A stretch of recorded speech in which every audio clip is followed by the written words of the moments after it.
The agenda this week considered the merits of bringing back grade 13, asked if Ontario prisons are in crisis, and found out about the coming single-use plastics ban. The agenda's week in review begins with what makes the history of Black communities in Ontario so distinctive.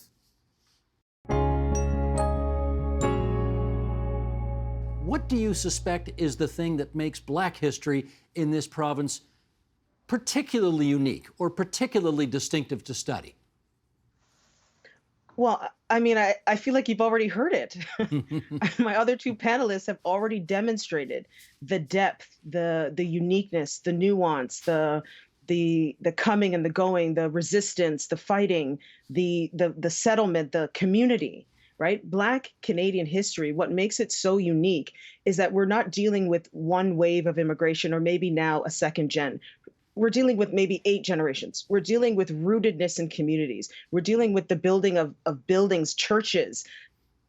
In some cases, if you go back to the 19th century, go to Buxton, they had a schoolhouse that was for Black children because they weren't permitted really to go to the quote unquote common schools at that time. So what you have is this complex story that's also overlapped with multiple waves of immigration in the 20th century that has really dominated the Canadian narrative, right?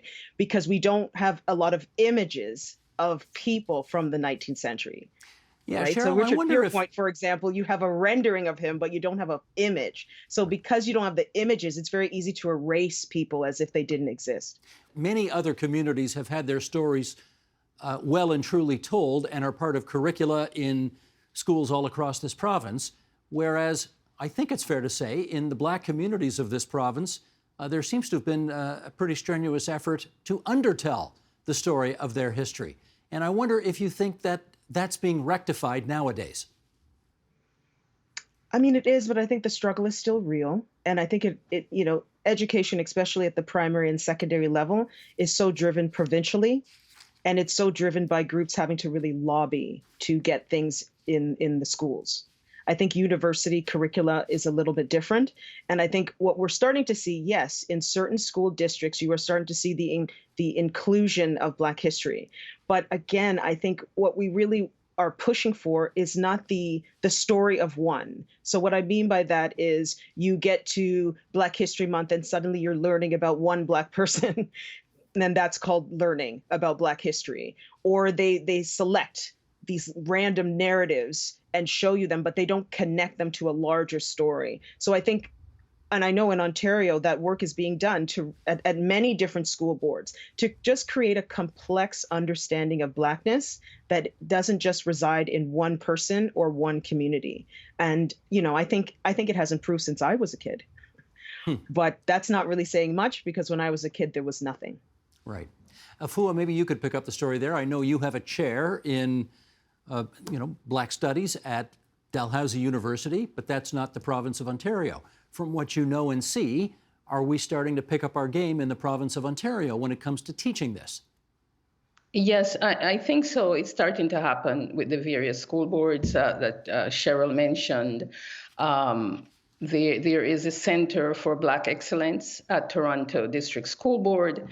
And I just want to talk about the project for which I'm the PA, which is called a Canadian Heritage Funding Project. It's called A Black People's History of Canada.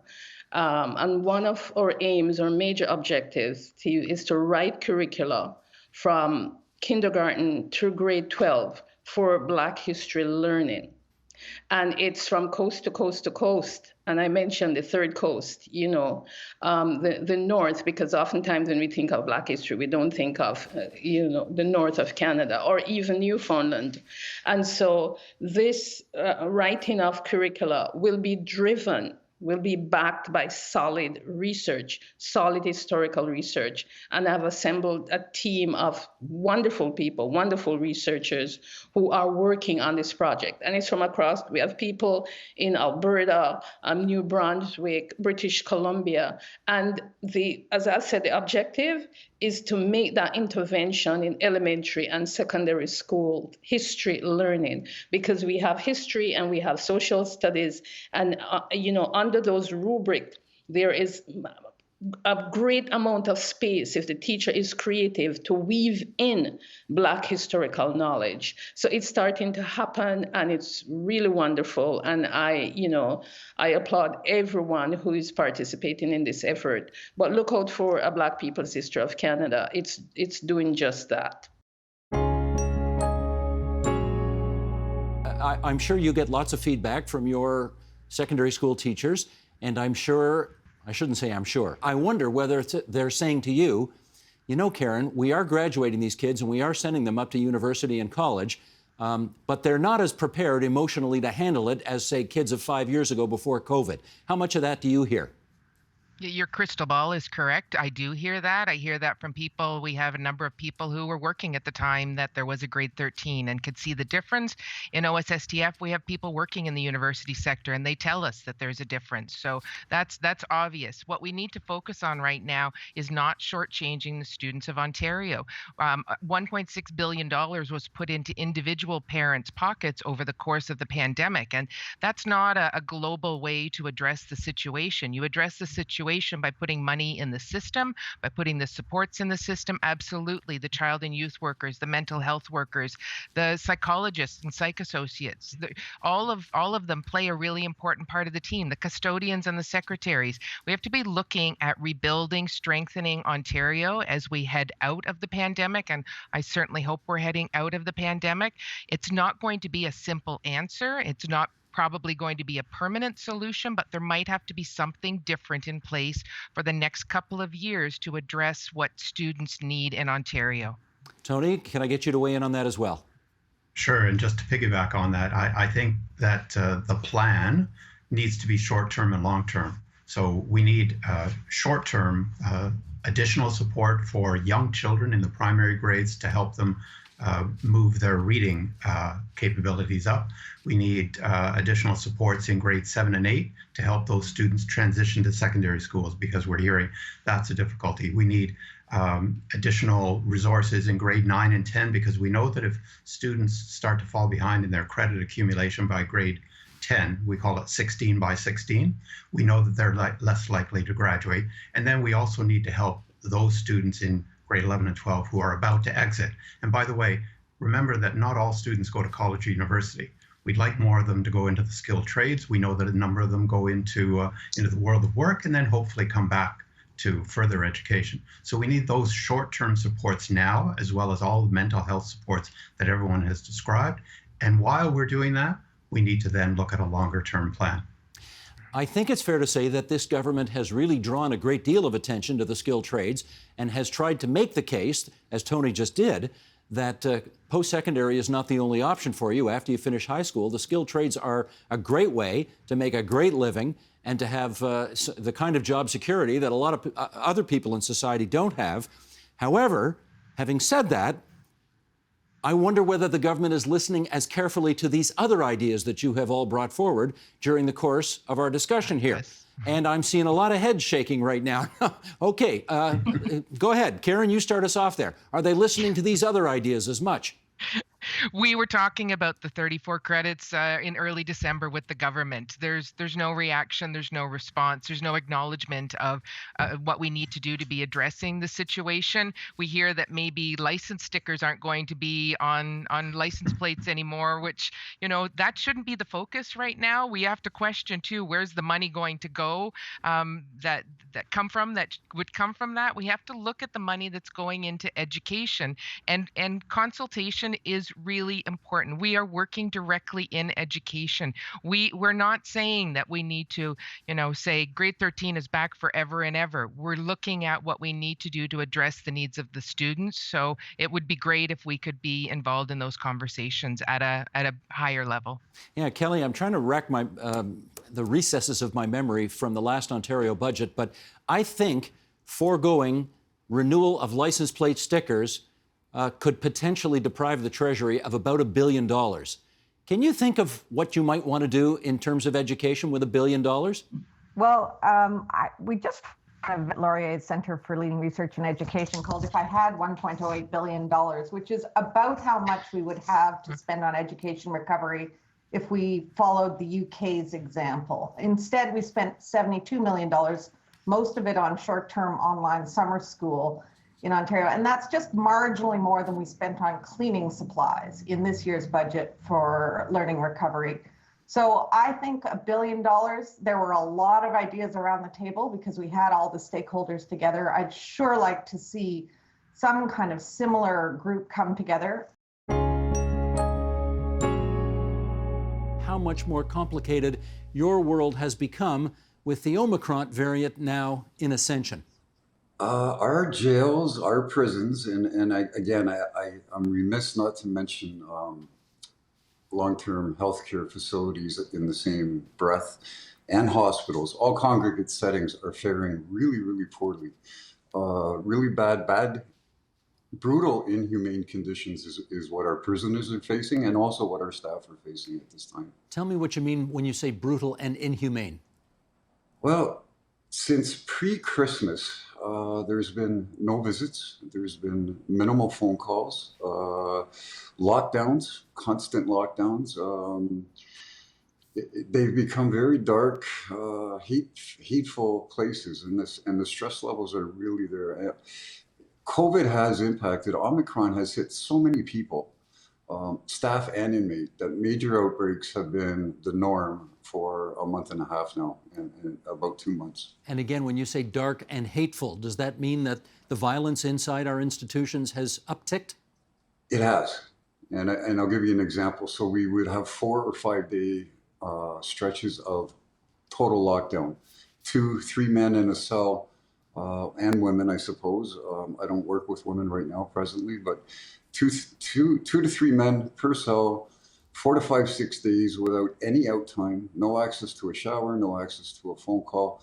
And when the ranges were let out to do a shower and a phone call, they refused to go back in. They were very frustrated with believing that they were heading back in for another week without access to anything outside of the cell. Now, when you say 3 men in a cell, I presume you mean 3 COVID negative men in a cell. They wouldn't put people all 3 together in a cell if one of them had COVID, would they?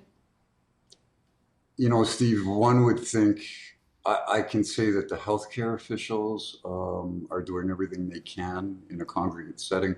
But if we take the Toronto South Detention Center as an example, Central North, Central East, these are super jails that hold 1,300 inmates. And it's a real challenge to move people around, isolate. I mean, they don't have the same tools available. And that includes staff. Staff rates of COVID, which are not released publicly, have been really high. They've been low on staff, hence the lockdowns, but also transmissibility has been so high that you know, I have clients, for example, that are confident that they've had COVID and they don't report it because they don't want to be isolated.